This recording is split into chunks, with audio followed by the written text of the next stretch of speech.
never slow up, no I don't take shit. I got no love for the fakeness. If you wanna play tough and wanna hate this, I'll always show up.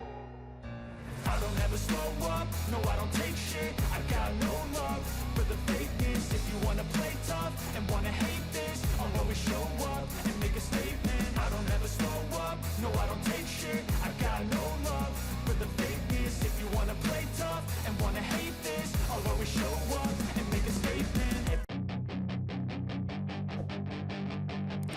Marc Marquez meninggalkan lingkungan yang sangat familiar ketika ia meninggalkan Honda, termasuk Santi Hernandez, kepala mekaniknya sejak Moto2. Marc Marquez berada di dunia yang sama sekali berbeda tahun ini. Untuk pertama kalinya sejak kedatangannya di MotoGP pada tahun 2013, ia tidak akan mengendarai Honda, melainkan Ducati, dan tidak harus memikul beban sebagai tim resmi. Yang merupakan hal yang ia cari saat bergabung dengan tim yang memiliki atmosfer kekeluargaan seperti Gresini.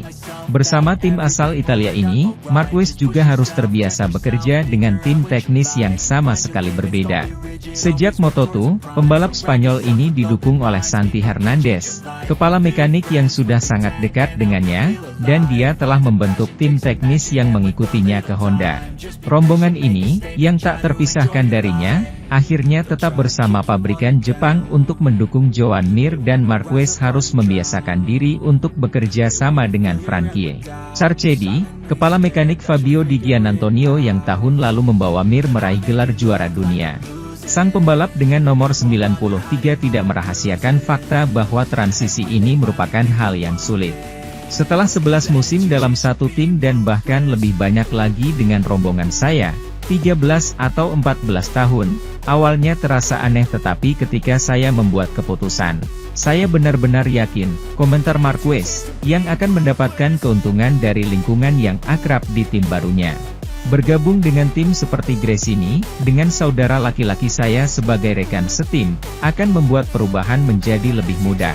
Saya sudah tahu akan seperti ini. Saya sudah sangat nyaman dengan semua orang di tes Valencia. Itu adalah hari pertama, ada ekspektasi besar dan semua orang merasa gugup, tetapi, pekan lalu, kami menghabiskan waktu bersama tim. Itu tidak akan menjadi masalah untuk performa di lintasan. Marc Marquez sadar bahwa ia akan kesulitan untuk menciptakan kembali hubungan yang kuat dengan tim teknis barunya, mengingat betapa dekatnya ia dengan para anggota yang mengelilinginya di Honda. Sementara itu, juara dunia MotoGP Francesco Bagnaia mengatakan bahwa ia tidak mengerti pemikiran di balik Ducati yang mendapat begitu banyak pembatasan di bawah aturan konsesi yang baru. Dalam upaya untuk memungkinkan Yamaha dan Honda meningkatkan performa kompetitif mereka setelah musim 2023 yang sulit, MotoGP telah memperkenalkan sistem konsesi baru untuk tahun 2024. Yamaha dan Honda mendapatkan keuntungan paling besar dari hal ini, melalui hal-hal seperti pengujian tanpa batas, pengembangan mesin dan aerodinamika tanpa batas. Ducati paling menderita di bawah peraturan baru ini, dengan Marquez juara dunia yang terbatas pada ban uji, pengujian pribadi, pengembangan mesin, dan tidak dapat menurunkan pembalap cadangan. Meskipun Bagnaia setuju dengan konsesi tersebut, ia merasa tidak ada yang perlu diubah untuk Ducati di luar peraturan yang sudah berlaku saat ini, yang membuatnya tidak dapat melakukan uji coba dengan para pembalap, tidak diizinkan untuk mengembangkan mesinnya di musim ini, dan dibatasi hanya untuk satu kali pembaruan aerodinamika per tahun, mengingat keuntungan yang diperoleh tim-tim lain. Yang pasti, dengan melakukan lebih banyak tes, mereka, Yamaha dan Honda, akan memulai di Malaysia dengan 3 hari lagi, kata Bagnaia pada acara peluncuran Ducati 2024 pada hari Senin. Kemudian mereka bisa melakukan tes di mana saja. Jadi, saya pikir ini akan menjadi langkah besar bagi mereka. Memang benar mereka membutuhkannya, tapi saya pikir dari sudut pandang saya, konsesi untuk Ducati tidak harus berubah. Bagi saya, untuk Ducati, itu harus sama dan tidak mengurangi hari pengujian atau jumlah ban, atau wildcard. Gresini Racing resmi meluncurkan tim balap MotoGP mereka untuk tahun 2024 ini yang didukung oleh Marc Marquez dan Alex Marquez. Seperti di tahun sebelumnya, Gresini Racing yang menjadi tim satelit Ducati dipenuhi oleh sponsor dari Indonesia, Peluncuran tim balap Gresini Racing di MotoGP berlangsung di Riccione, Italia, Sabtu kemarin. Secara warna motor Ducati Desmosedici GP23 tim Gresini Racing masih menggunakan warna biru muda dan merah.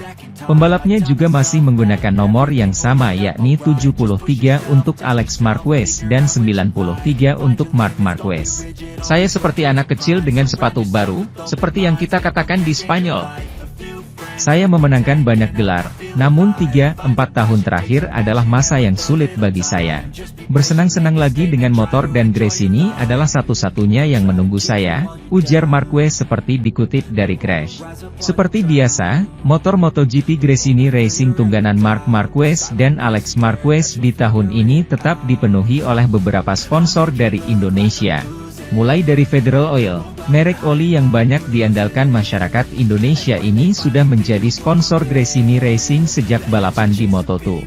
Lambang Federal Oil terpampang cukup besar di bagian fairing samping motor dan juga di winglet. Kemudian terdapat sponsor Wonderful Indonesia yang juga tertempel di bagian winglet Ducati Desmosedici GP23. Selain itu, sponsor dari Indonesia lainnya juga turut memeriahkan motor balap Gresini Racing.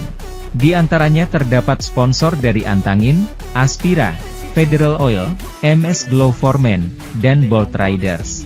Semua sponsor-sponsor asal Indonesia tersebut bukan hanya terpasang pada motor Ducati Desmosedici GP23 saja, tetapi juga terpasang pada baju balap alias wearpack yang digunakan Marc Marquez dan Alex Marquez. Marquez bersaudara itu akan turun ke lintasan dengan livery baru 2024 mereka pada tes resmi Sepang di 6 hingga 8 Februari mendatang. Sebelumnya Marc Marquez juga sudah menguji motor barunya di Valencia. Namun karena kontrak yang belum berakhir dengan Honda membuatnya masih menggunakan livery hitam dan merah tanpa ada sponsor tim. Sementara itu, tujuan Enea Bastianini dalam MotoGP 2024 adalah untuk memperjuangkan gelar setelah tahun 2023 yang sangat sulit. Musim MotoGP 2024 terlihat sangat penting bagi Enea Bastianini. Pembalap Italia ini tampil memukau sebagai pembalap satelit bersama Gresini pada tahun 2022, yang membuatnya mendapatkan tempat di tim pabrikan Ducati untuk musim lalu. Cedera, tekanan, dan kurangnya adaptasi dengan Desmosedici baru hingga akhir kalender menandai musim 2023.